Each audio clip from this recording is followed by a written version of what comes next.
see you, and welcome back to the Textiles East channel. As I say, this is the channel really to advertise the Textiles East Fair, but by now you've probably worked it out that every now and again I'll share what I'm doing, or we'll do a tutorial or an inspiration, etc. Today I'm going to share with you how I'm getting on with my quilt, because people have asked me how are you getting on with that English paper pieced quilt.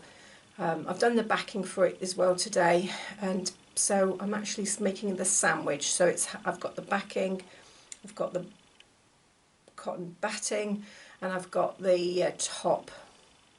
Really, I've actually got two tops, but as I say, I'll explain that better in a minute. What I'm doing is I've got the cotton batting in front of me. I've laid it onto one of the pieces of fabric, and it's just always that bit too small. How many of you have come across that with your batting?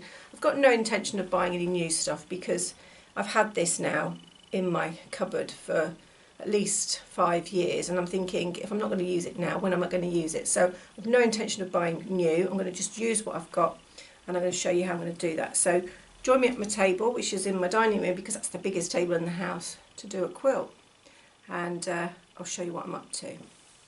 Here you can see I've actually put some pins in, because this is, let me just show you, that is where I'm going to join the batting to the other batting. Now you could sew it, I suppose, but I've decided to needle felt it together to try and get a smoothish effect. So I've already done most of it. This is the last piece I've got to do, so I'll just demonstrate really what I'm doing. So I've got a pin there, there's my gap, and all I'm doing is I've got my needle felting needle. It's got barbed inside there, it's got like little hooks, if you like, little barbs, and it's what pushes the fibres through to join it to the other one. And I'm just stabbing it along the edge like that. So I've got it on the edge and I'm coming towards me a bit, so I'm just joining it.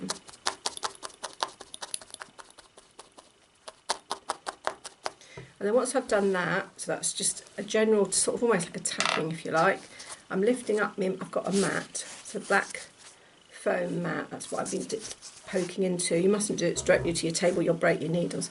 And then on this side, I'm also working this side. So I've needle felted on both sides, making sure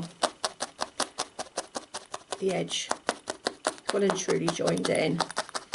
And I'm just going across the fabric where the two overlap.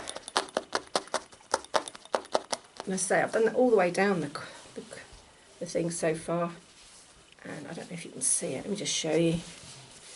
You can barely see it. Kind of blends it in quite nicely, and you don't really feel much of a ripple pushing away at me.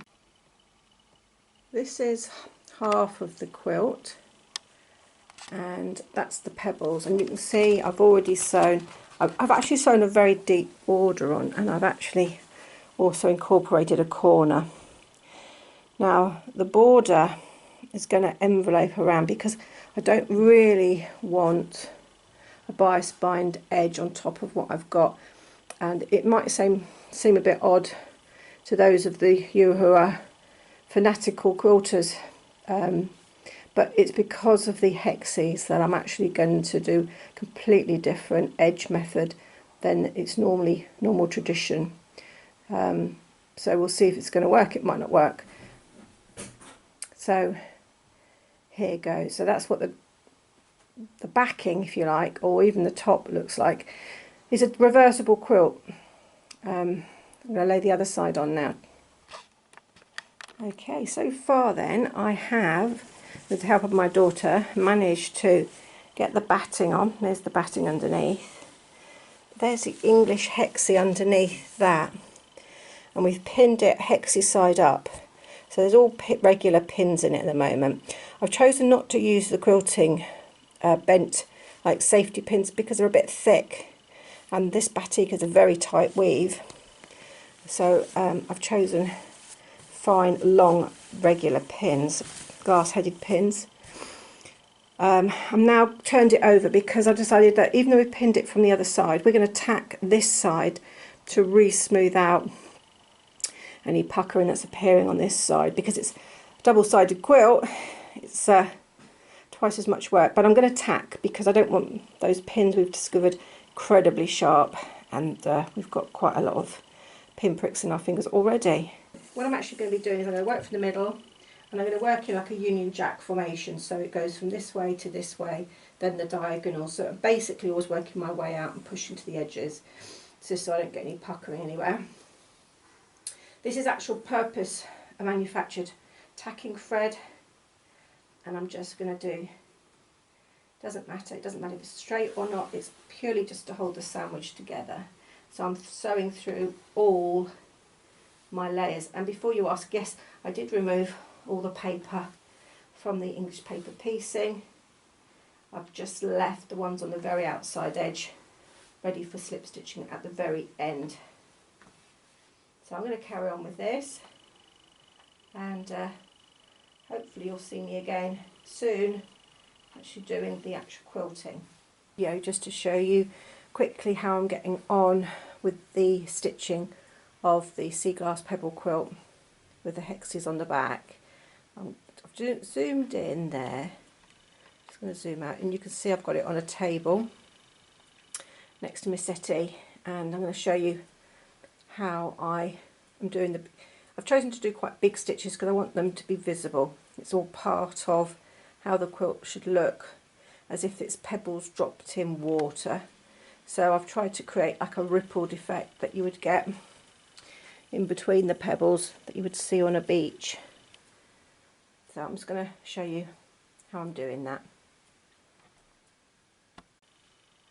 So first things first, I select the pebble I want to do. I've got my hand underneath, and I'm just going to do a running stitch around that pebble, just a very simple stitch. I've chosen to use a variegated, if you can see that it is variegated, sort of teal and blue, and it's a Metla silk finish cotton, made in the Czech Republic, and it's a number 50, so it's 100% mercerized cotton. And if you want to know the colour is 9814, and it's got 1,500 yards apparently on this cone, so that should be enough to get this quilt finished. So I've threaded my needle. I'm going to do a quilter's knot at the end, so that's where you grab the very end, you wrap a couple of times around your needle, grab it, and then you push your needle through, and then you should get a little tiny knot at the very end, like that. And then what I'm going to do, I'm going to bury it, hide it inside my quilt. Now I'm not a massive quilter, I don't do tons of quilting. This is the technique I like to use. So as I say, perhaps if you want to do it, there are other videos out there to show you how to do this if you want to do it properly. I like to do it my way. I do have a quilter's hoop, and I was using the quilter's hoop, but I found it was too rigid and couldn't actually pick up evenly underneath, so I've decided to put my hand underneath so I can feel what I'm doing. So I'm going to hide it, I'm going to hide the knot underneath the patch to begin with anyway, but because it's a quilter's knot it should pull through to the internal part of the fabric anyway. If I give it a little bit of a tug, it should work its way in. And then all I'm doing, I'm making sure I'm stabbing quite straight, so I go down because it's got layers, and then I'm tilting it and I'm positioning it underneath with my hand. My finger underneath is positioning it. Now at the moment I'm not wearing my thimbles, though sometimes I do like to wear them, and I've got two sorts of thimbles. One's one of these prim rubberized ones which I like to have on that finger because that fits nice and snug, and then the other finger I prefer the metal one because then that's what I can really push with. And this is one of these ones that's adjustable, because I don't know about you, but my hands seem to swell and shrink depending on the weather, I think. So anyway, so I position where I want it to go. I'm just going to pull that up, and I choose to do one stitch at a time. I choose to do one stitch at a time because I found that with this fabric and with the hexes underneath, if I try to do a long run, which I would normally do, it's not picking up.